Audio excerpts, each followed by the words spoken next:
Welcome to the final video in this series on the 0522 First Language exam. It's for IGCSE and we're looking at question 3 of the reading paper.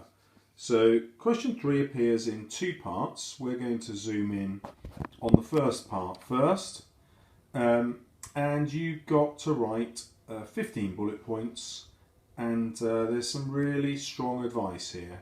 Write 1 point per line. Answer in short notes. Now that's quite misleading.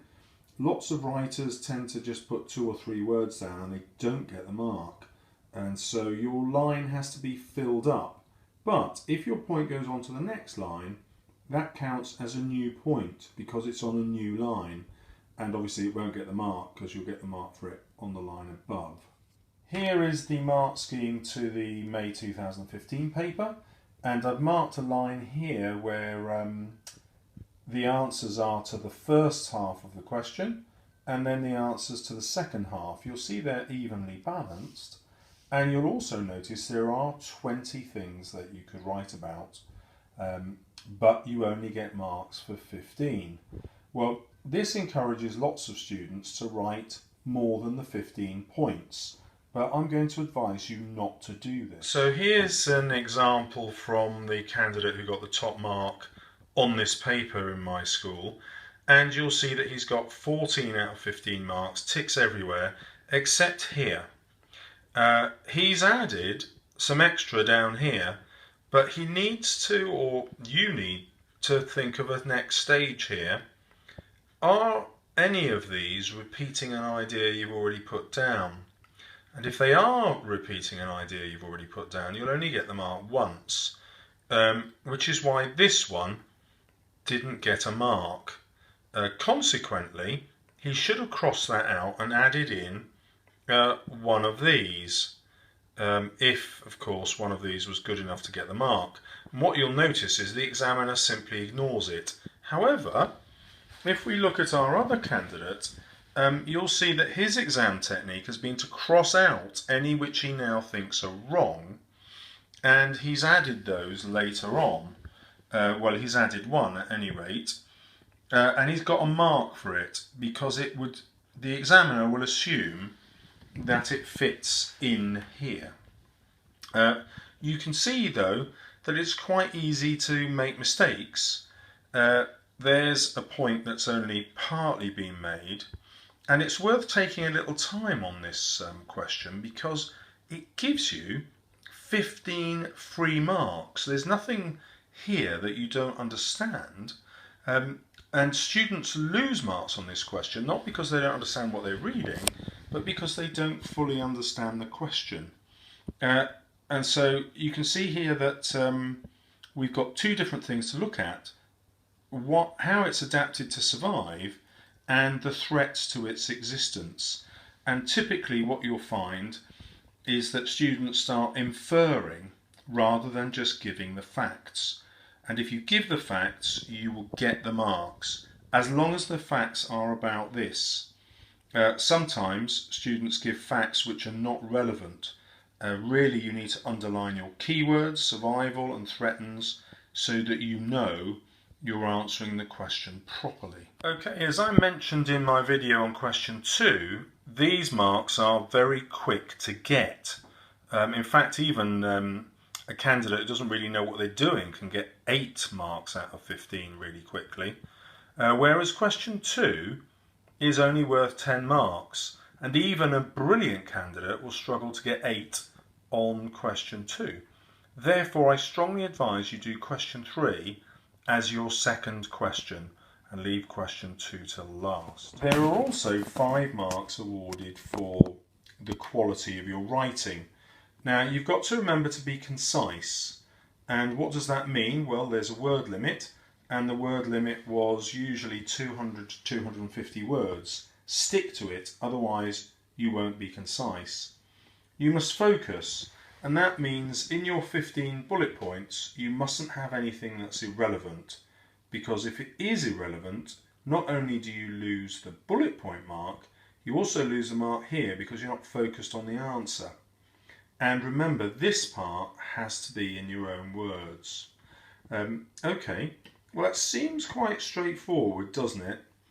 However, there's some advice in Band 2 that's worth 4 marks, that you mustn't have a redundant introduction or conclusion. And that's examiner speak for saying don't write an introduction, don't write a conclusion. That's not what we've asked for.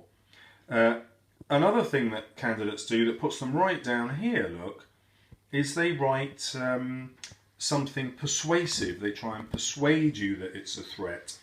And it's not a persuasive text, you're simply giving the facts. If you start persuading, you're offering comment, and then you lose marks. If you repeat yourself, you lose marks, and lots of them, look. Maximum 5, you can only get 2. And if it's longer than 250 words, you go down to 2. And if there are lifted phrases, in other words, if it's not in your own words, you go down to 2 marks. So pay attention to this bit, because these marks are free as long as you don't make those mistakes. Right, the final bit to look at is what's concision? How can you be concise? So pay attention, I'm going to show you the sequence. Here we have our 2 candidates again, and here we have our 2 candidates again, and they both got 3 out of 5. There you go, 3 out of 5. Now, they haven't exceeded the word limit at all, so what is it that they're doing that isn't concise? Well, if you mark your answer the way the examiner does, A1 being for the first bullet point, A2 being for the second, so adaptations to help them survive, threats to their survival, and the same in the other one, when you do that you'll notice where the gaps are. And where there are gaps, you're simply writing in too many words. This isn't a long-winded explanation that you have to do. You simply have to give the facts. And it's even more clear when you look at it here, where it's successful, these points are coming thick and fast, but where there are too many words, you're simply not getting to a new point. And that stops you being concise. So a very simple way is, are there any gaps between your points? Have you got explanations in there? Here, so they, that's the beginning of an explanation, isn't it? And as soon as you start putting explanations in, you start not to be concise. Now, I'm just re-examining this. He got 5 out of 5, didn't he? So that lack of concision didn't count against him, because when you count up the number of points that he's made, he's still got to 15 under the word limit. Whereas here, our candidate only got to 13. You might think this is marked a little harshly, but the examiners decided the points weren't well made in those 2. They weren't complete. And the final thing you have to do is try to write about those 15 points in very few words, and there's some simple tricks. Link your ideas together with connectives, furthermore, in addition, however. Use complex sentences. I'm not going to teach you that in this video, but basically clauses and subordinate clauses make complex sentences, sentences that require commas.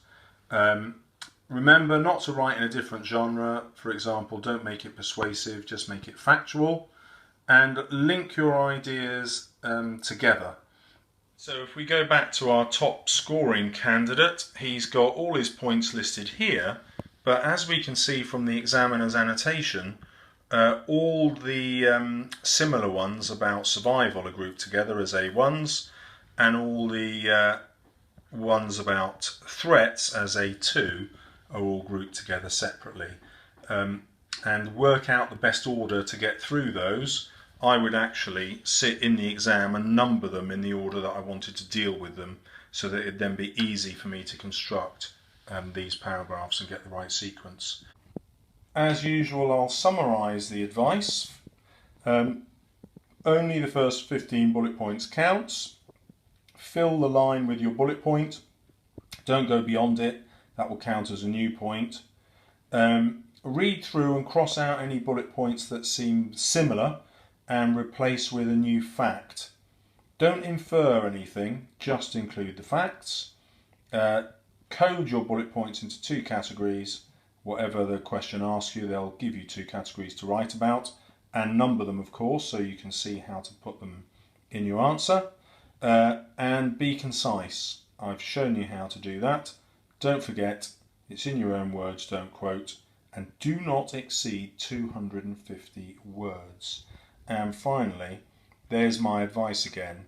Write question 2 last and do question 3 first before it. So, I hope that's helped you get full marks, and if not, drop me a comment in the box below and I'll answer it for you. Good luck.